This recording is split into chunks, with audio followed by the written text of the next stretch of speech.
notre vie, Seigneur, mon Seigneur, de nous passer une face. Merci de cette heure et merci d'avoir osé nos vies. Nous sommes infiniment reconnaissants, Papa. Amen. Amen. Est-ce que nous s'assoit, s'il vous plaît?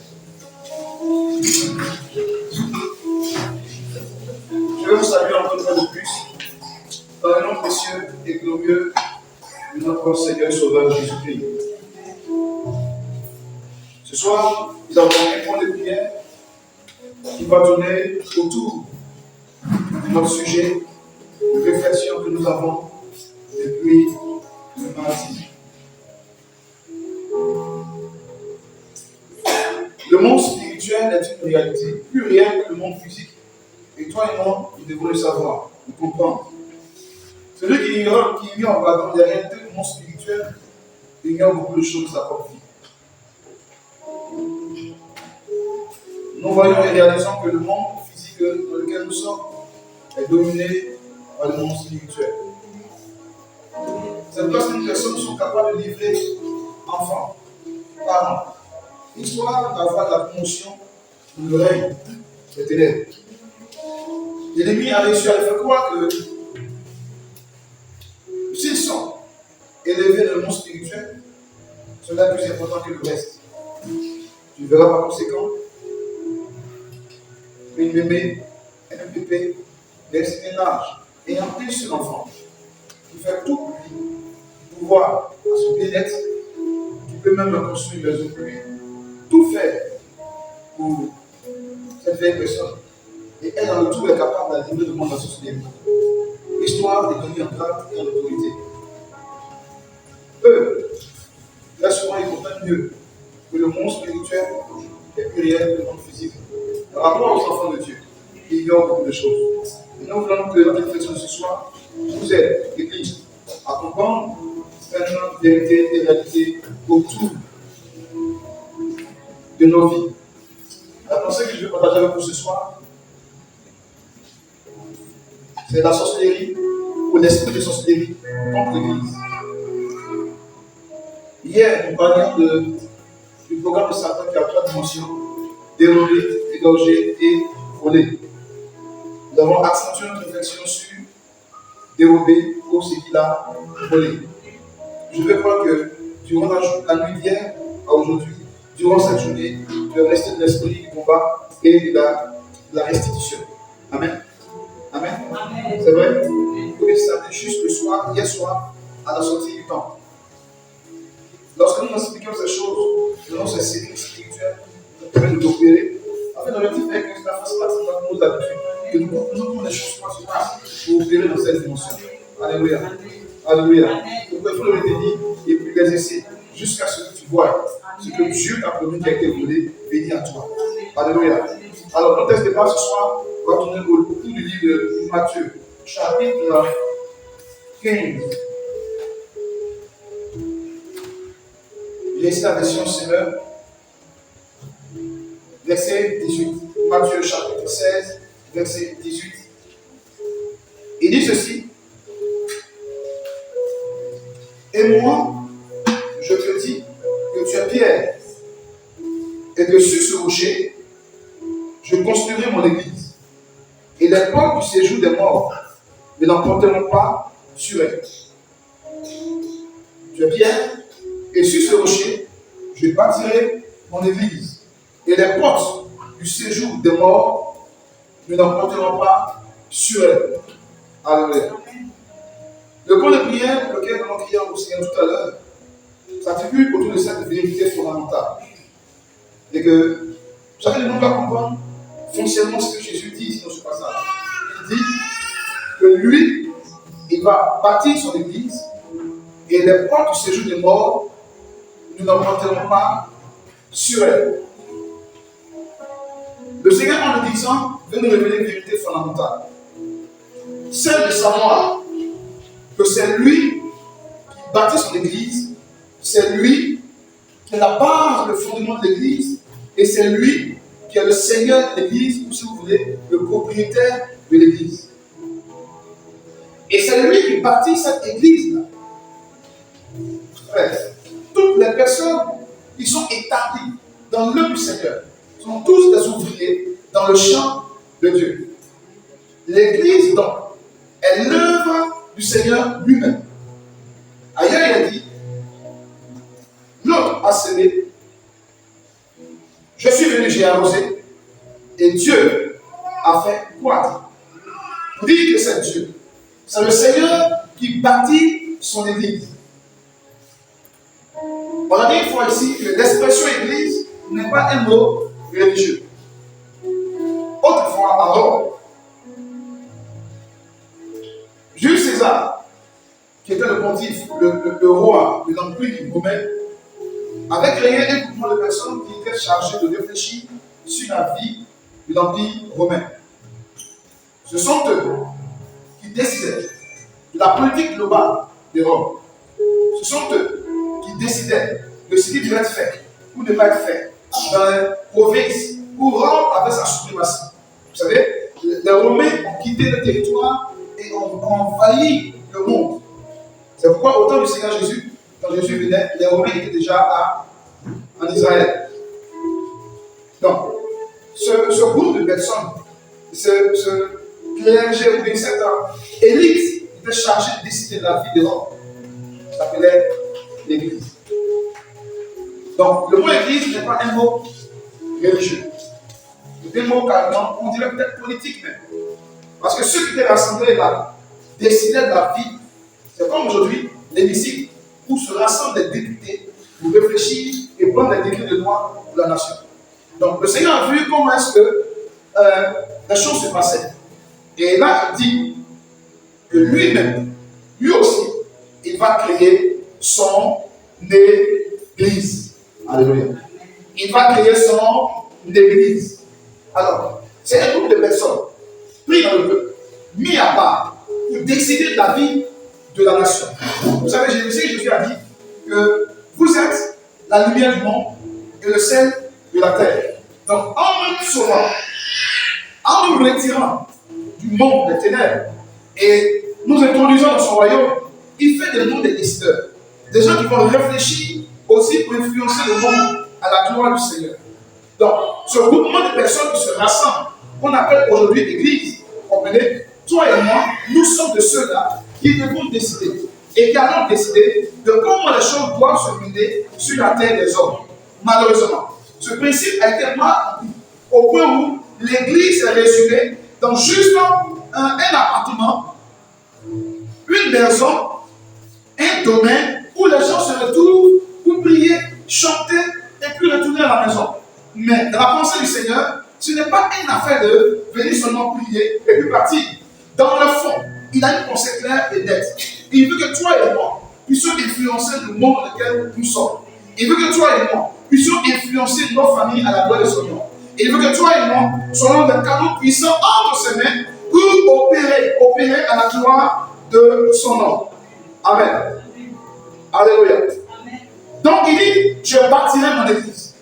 Frères et sœurs, quand le Seigneur Jésus a fini son ministère terrestre et qu'il est monté, le Saint-Esprit est descendu.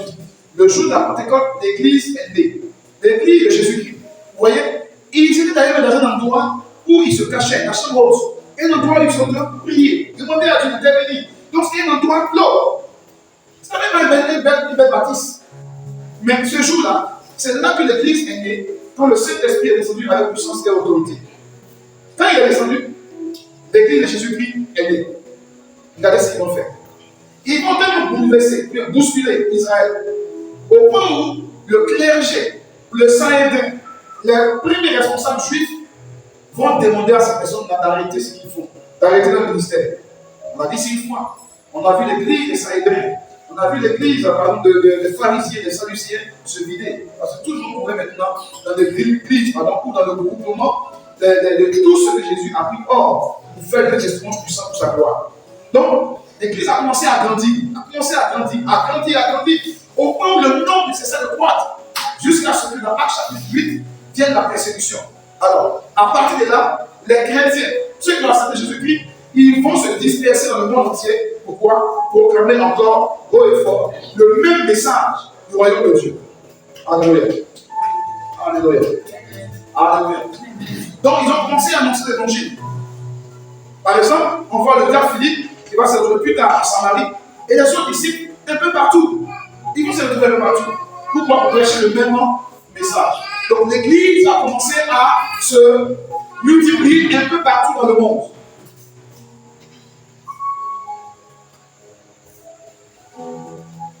Mais dans l'histoire de l'église, il y a eu des faits marquants. Parmi ces faits marquants, c'est quand la politique est rentrée à l'église. Il y a un homme qu'on appelle Constantin, qui lui avait eu, selon lui, il a eu une vision dans laquelle il devait aller en guerre. Et lorsqu'il est parti en guerre, il a eu la victoire sur cette nuit. Et il a vu la croix. Donc, à partir de cette croix-là, quand il a mené le combat, la victoire était de son côté. À son réveil, il va donc combattre. Il revient et il a la victoire sur cette nuit. C'est dans ce moment précis qu'il va dire, c'est Dieu qui a été mon défenseur, c'est Dieu qui a permis que je puisse avoir la victoire. De ce fait, on arrête de persécuter les chrétiens dans le monde, en tout cas dans le monde. On arrête de persécuter parce que lui-même il s'est converti à Jésus. Donc voilà comment Constantin s'est converti à Jésus. Et qu'il s'est converti à Jésus, il va organiser l'église de sorte que l'église devienne une activité politique, une activité qui appartient à Constantin. Autrefois, les gens priaient ainsi dans les maisons. Il va dire non, on va arrêter de prier ici. Et on va tous se regrouper les endroits pour appeler l'église où on va prier. Voilà comment l'église dans les maisons est née. Sinon, à l'origine, la pensée du Seigneur est que toi seul, là où tu es assis, tu constitues une église. Quand tu opères, tu constitues pour le Seigneur une église. Tu étais puissant instrument entre ses mains pour glorifier son nom. Frères et sœurs, Jésus a dit, je vais bâtir mon église. Et les portes du séjour des morts ne l'emporteront pas sur elle.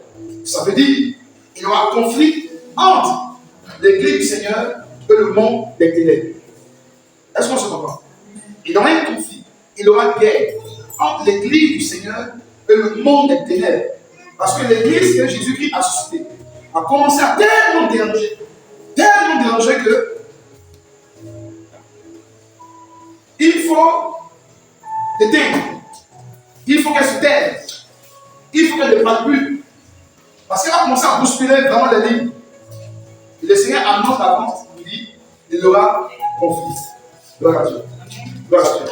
Cette parole du Seigneur mérite de toi et moi, on y prête vraiment attention. Le combat est engagé. L'église va grandir. Les politiciens vont mettre leur main dans la fête de l'église. Ils vont commencer à gérer l'église comme on le sent. Des dogmes ou des doctrines vont être ajoutées à la parole du Seigneur. Ça va dénaturer la force de l'église. Mais comme Jésus l'a dit, je bâtirai mon église et que le monde des ténèbres ne pourra pas l'emporter sur elle. À un moment donné, l'église, on n'entendait plus parler de l'église. Mais l'église, la conséquence n'était pas morte. Elle était bien vivante. Elle continuait d'opérer. Dans l'organisation même que la politique fait au niveau de l'église, Dieu va susciter des gens à l'intérieur pour présenter le vrai message de Dieu. Quand on parle de Martin Luther, qui a été en Allemagne un puissant instrument entre les mains du Seigneur pour changer les choses au niveau de l'église première, où je vais dire là, c'est l'église politique qui avait été suscitée par Constantin. Quand il a compris les vérités qui sont à l'intérieur, il les a brandis. C'est là qu'est venu les protestants. Donc, de fil à aiguille, d'un pas et d'autre part, l'église qui semblait sombrer va commencer à répandre sa force. Regardez, l'église est née le jour de la Pentecôte de la puissance. Le diable s'est arrangé pour l'église. Mais Dieu a permis que plus tard, cette même église-là ressurgisse. Un peu comme un rejeton, une racine. Un arbre a coupé le tronc, et puis plus tard, il rejette quelque part. Pourquoi? Parce que Jésus a dit, le mot des ténèbres ne pourra rien ou ne pourra pas l'emporter sur l'église. Il n'a pas dit que l'église ne serait pas attaquée. Il n'a pas dit que l'église ne serait pas combattue. Mais il dit que le monde des ténèbres ne pourra pas l'emporter sur l'église. Regardez ce qu'il a dit à Jérémie. Jérémie, je suis avec toi. Va parler au roi de ce monde. N'aie pas peur. Je rentre dans du profond, tu parles. Ils ne pourront que toi. Ils vont te combattre, mais ils ne pourront pas te vaincre. Regardez, au moment où Jérusalem, ou du moins Israël, était transporté à Babylone, Jérémie était dans les puits. Il était en prison. Mais il m'a dit, mais Seigneur, tu m'as dit, on ne pourra pas me vaincre. Mais d'où vient que, pendant que je parle de toi, je prophétise pour toi, on me met en prison. Parce que le moment où on prenait la vie, il était un peu dans le trou. Quand il le fait sortir, écoute-moi très bien, Église. Le Seigneur dit, le monde des ténèbres ne pourra pas te vaincre. Ne pourra pas avoir le dessus sur toi.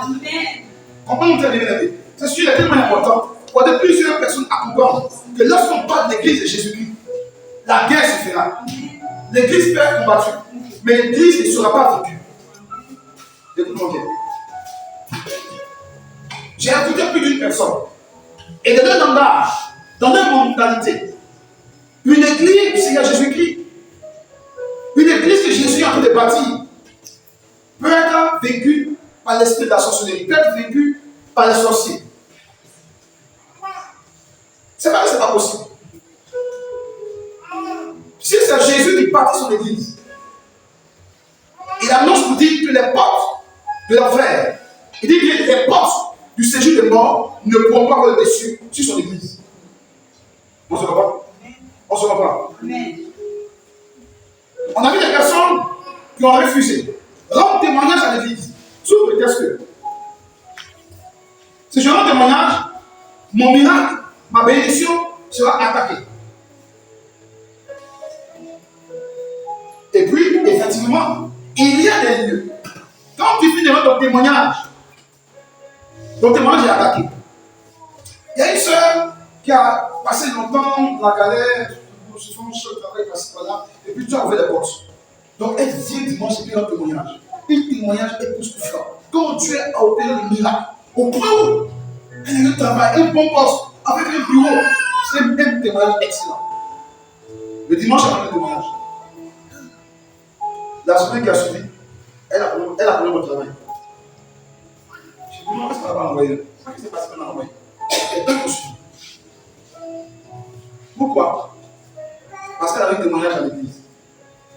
Il y avait donc des personnes en interne qui attaquaient toute personne qui brandit un grand appel au Seigneur.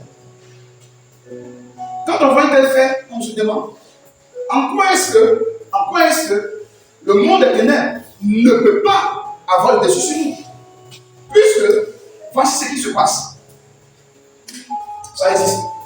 Mais écoute bien ce soir. Le Seigneur n'a pas dit que l'église ne sera pas attaquée. Mais il dit qu'on aura toujours la victoire. Toujours le dessus. Maintenant, d'où vient que ces choses se passent? Dis avec moi infiltration. Nous sommes assis ce soir et nous ne pouvons pas empêcher quelqu'un de venir dans la présence du Seigneur pour se lever et adorer son Dieu. Parce que c'est la maison du Seigneur. Et nous nous retrouvons ici en tant qu'église du Seigneur pour notre édification. Donc tout le monde entre. Maintenant, ceux qui entrent, ce ne sont pas tous qui ont des bonnes dispositions. Il y en a qui sont mandatés, effectivement, par le monde des ténèbres pour attaquer. Vous savez, quand ils se lèvent et qu'ils cherchent le courrier, ils versent du sang devant l'église. C'est une action. Il suffit de prier, d'appliquer de l'huile au sang, et puis tu avances. C'est effacé ça. Un matin, il y a un couple qui m'appelait, et quelqu'un allait sacrifier ou verser du sang à l'entrée de leur poste. Du sang frais. Et quand ils ont vu cette expérience effrayée, ils n'ont pas manqué de m'appeler, mais ils me tiennent. Parce que voilà ce qui se passe. Je vais me réveiller. Il dit, c'est un petit problème. Est-ce que j'avais venu dans la maison? Il dit, oui. Il dit, priez comme ça, avec lui. C'est rien, c'est facile. Alléluia. Parce qu'au nom de Jésus, on peut briser les œuvres quand c'est physique. Mais là où c'est dangereux, c'est qu'il y a une infiltration. Parce que là, tu ne sais pas qui est qui. Tout le monde cherche Dieu, tout le monde aime le Seigneur, tout le monde prie Dieu, mais ce n'est pas qui est qui. On l'a vu avant-hier. Il y en a qui sont sujets à une sorcellerie dite inconsciente. Donc, eux, ils ne savent même pas qu'ils sont dans le monde de la sorcellerie, ils ne savent même pas. Il y en a qui ne savent même pas qu'il y a une programmation dans leur vie, de sorte qu'à un moment de leur vie, ils vont devenir sorciers, s'ils ne prient pas. Parce que la programmation, il y a des périodes d'initiation. Donc, il vient à l'église. Et il ne prend pas le temps d'écouter le Saint-Esprit, d'écouter Dieu, pour de se faire aider de la prière, pour que tout ce qui tourne autour de sa vie soit ôté. Et remarquez, depuis qu'il a commencé le programme, combien de personnes viennent à ce programme? pour entendre un peu ce qui se passe dans le monde des ténèbres. Mais dimanche, la salle sera pleine. Est-ce que vous comprenez un peu? Vous ne comprenez pas? Dimanche, la salle sera pleine. Mais comme les personnes ont compris que elle peut être chrétienne dans le nom du Seigneur et être influencée par l'esprit de sorcellerie. Donc, ils sont là pour côté pour se faire aider dans la prière. Et on va évoluer ensemble. En évoluant ensemble, il se trouve qu'ils devaient des portes d'ouverture sans se rendre compte. Ça, c'est un. Et il y en a qui savent pertinemment qu'ils sont mandatés pour attaquer l'église. Donc, ils viennent pour attaquer. Je vous donne un témoignage à la jeune qui a quitté, je crois, Bontoukou, et qui est devenue pour une mission au niveau de sa famille. Elle dit qu'il était prêt de tuer son beau, et puis ça arrête, quelque chose de ce genre. Quand elle a fini ce travail-là, elle s'est retrouvée dans une église. Elle s'est intégrée dans l'église, elle a une intégration. Elle s'est tellement intégrée dans l'église qu'on ne peut pas imaginer que cette soeur avait ce problème. Regardez, dans un délivrance, elle a confessé ces choses. Même à l'église. C'est pas le Seigneur, vous qui venez parler à l'église et qui aimez la prière du Seigneur, qui aimez la prière, qui aimez le moment où on cherche la face de Dieu. Cette soeur, quand on finit les cultes, le balai qu'elle fait comme ça, c'est toutes les bénédictions des gens qui balai met dehors. Elle s'est arrangée, infiltration pour infiltration, a fait même crier tout, des difficultés dans l'église. Elle a reçu sa mission en partie. Donc elle cherche une autre église pour entrer, pour continuer ses œuvres. C'est là qu'elle arrive à ici le cours. On avait un Seigneur comme celui-là. Quand pendant qu'on adorait le Seigneur, le Saint-Esprit a touché. D'abord, la première fois d'arriver au culte, en pleine prédication, on a commencé à prier pour ces cris. Donc on a tous pensé que c'est une affaire d'onction. C'est passé. Mais les cris étaient bizarres. Le séminaire a annoncé et qu'elle était là. Cette fois-ci, elle est venue attaquer sérieusement. Les mêmes œuvres qu'elle a entreprises de l'autre côté, elle vient pour les faire dans l'église. Le Saint-Esprit a touché. Elle a commencé à crier avec des cris tellement vexants, déranger même le culte. Si on devait suivre son élan, on n'aurait pas prêché ce jour-là. On serait resté après délivrance et on aurait dit non, Dieu s'est manifesté ce jour-là. Il y a eu délivrance. Or, son plan était d'attaquer et Dieu l'avait voulu. On dit faites la sortie, allez l'écouter. Ils sont sortis, on a commencé le programme. On a continué le culte, on a fini. À la fin, elle va compter ce que je vais vous raconter. Elle est venue avec son fiancé pour attaquer et détruire la vie de l'église. Quelqu'un doit le savoir, personne ne peut le savoir. Sauf celui qui bâtit sur l'église, qu'on appelle Jésus-Christ. Le Seigneur dit les portes du séjour de mort n'ont pas de dessus sur l'église. Le séjour de mort a beaucoup de portes. Il y a des portes de la pauvreté. Il y a des portes de la maladie. Il y a des portes, voyez-vous, de malédiction qui lancent contre l'église. Il y a des programmes qu'ils entreprennent au sein de l'église pour détruire l'église. Je vous ai parlé de la 5e colonne. Donc, quand de l'extérieur, il n'arrive pas à avoir le dessus, il y a ce qu'on appelle infiltration usante. Avec un objectif très clair. Vous avez remarqué très bien. Et je dis ces choses-là, ouvrez votre compréhension et que chacun de vous y soit vigilant pour aider son frère dans le Seigneur. Alléluia. Même si Dieu t'a révélé que celui-là a tel problème et qu'il t'a dit qu'il a tel problème, au lieu de stigmatiser, il faut l'aider à avoir sa délivrance. Parce que j'aime le dire, l'église est un gros hôpital.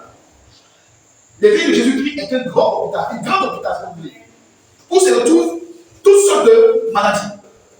Il y en a qui vont à l'hôpital parce qu'ils ont un problème de cœur. Il y en a qui vont à l'hôpital parce qu'ils ont un problème de sang. Ou c'est de palud.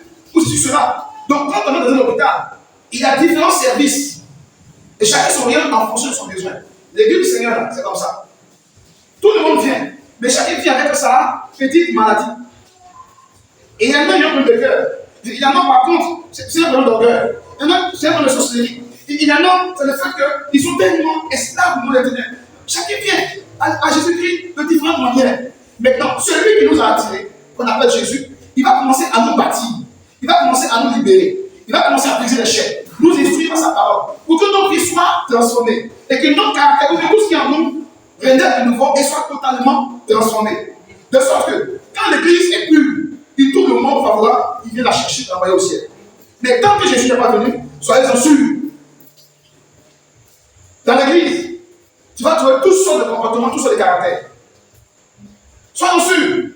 Tu vas trouver des gens avec des expériences de vie différentes. C'est tout ça qu'on fait l'église. Maintenant, revenons sur notre sujet. Quand je sais que j'ai un problème avec le monde des ténèbres de la sorcellerie, je viens à l'église, je me dois de dire que voilà mon problème. Parce que Dieu a mandaté des personnes pour prier et aider à la délivrance. Et la délivrance sera faite au nom de Jésus. Maintenant, là où c'est dangereux, c'est qu'on ne dit pas le problème qu'on a, sous prétexte qu'on a honte, sous prétexte que, comme ils vont le voir, ce soir je te rassure, comme le premier jour je l'ai dit, ce n'est pas un problème à faire peur. Parce que la sorcellerie est au bas de l'échelle. Dans les grands sataniques, on dit que les sorciers sont au bas de l'échelle. Parce qu'il y a plus puissant au-dessus de encore et encore. Donc c'est un dossier qu'on peut traiter facilement et totalement. Amen. Donc fais-toi aider.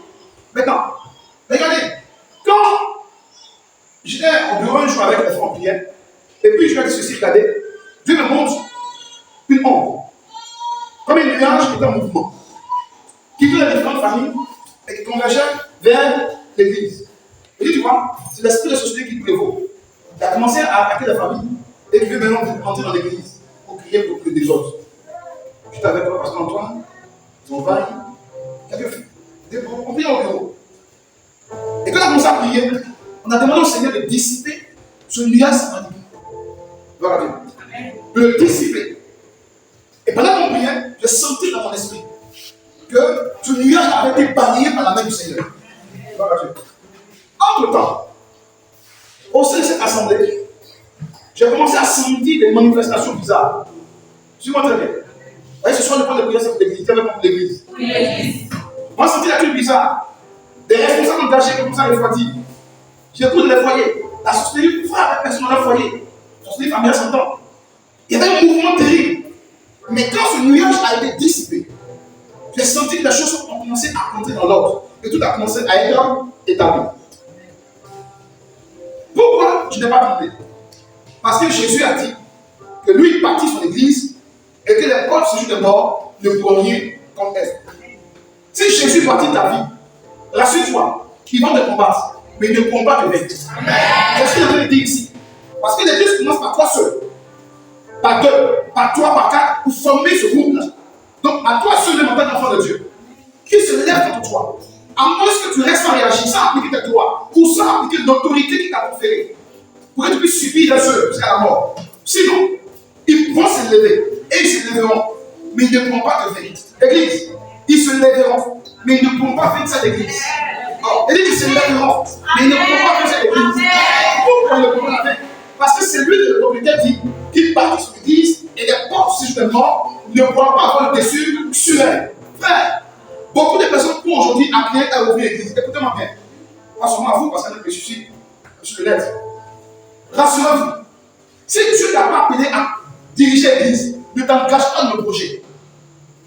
Ce qu'on appelle l'église, là, Jésus dit, les portes de ce jour de mort vont l'attaquer. Maintenant, si ce n'est pas Jésus qui bâtit cette église, imagine la suite. Le chaos sera tellement honteux, tellement désastreux. Remarquez aujourd'hui, tellement d'églises naissent. Parce qu'on voit dans l'église des projets, un projet de pouvoir avoir de l'argent. On voit dans l'église un projet, ça peut s'appeler papa, ou de se faire honorer. On voit dans l'église comme un business. Non, peu importe, je vais créer pour moi. Écoute-moi très bien. Si Dieu ne t'a pas appelé à diriger cette église, parce que ce n'est pas créer l'église. On dit créer l'église, c'est pas plus de langage, c'est administrativement parlant. Sinon, l'église est d'abord spirituelle. Si Dieu n'a pas appelé, dit, je suis bâti mon église, viens diriger mon église. Que tu t'engages, tu vas mettre sur ton dos des attaques inutiles. Les portes sur le monde vont s'ouvrir contre toi et tu ne pourras pas tenir. Écoutez, la Bible dit que c'est par l'église que Dieu va montrer au monde des ténèbres la sagesse infinie de Dieu, la puissance de Dieu. Donc, à partir de l'église, il va montrer à ce monde-là qu'il y a des gens qui peuvent changer la trajectoire du projet de Satan. Et quand l'église peut le faire, de ce fait, l'église devient automatiquement la cible numéro 1 de Satan. L'église devient la cible numéro 1 du monde des ténèbres. C'est pourquoi Jésus a dit, je vais partir en église et cette église-là sera attaquée. Mais elle ne sera pas vaincue.